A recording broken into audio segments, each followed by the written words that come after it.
রোজ স্নান করবে, নাটক করবে স্নান করে। কি নাটক ছাড়া কিছু নেই। দেখ, মাথা মোচ, মাথা মোচ, তো যে মাথা মোচ, মাথা মোচ, এখানে মোচ, মাথা মোচ। হ্যাঁ, শাওয়ারে স্নান করবে, পাগলা শাওয়ারে স্নান করবে। ধরি, একটু ধরি। আচ্ছা, কেউ ভাববেন না যে ওর মুখ চাপা দিয়ে দেওয়া হয়েছে, কারণ ওর মুখ এইদিকে।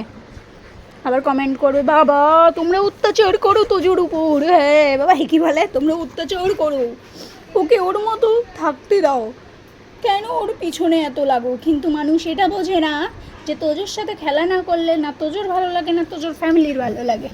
মা এদিকে আয়, পেতে ভালো করে গাটা মুছিয়ে দিই, নাহলে শীত দাঁড়াতে পুরো। হ্যাঁ হ্যাঁ, বন মানুষের মতো লোম বানিয়েছিস শরীরে। কান টান সব মুছে দিয়েছি নে। কি আমার মুছে দিলে চলবে না নে।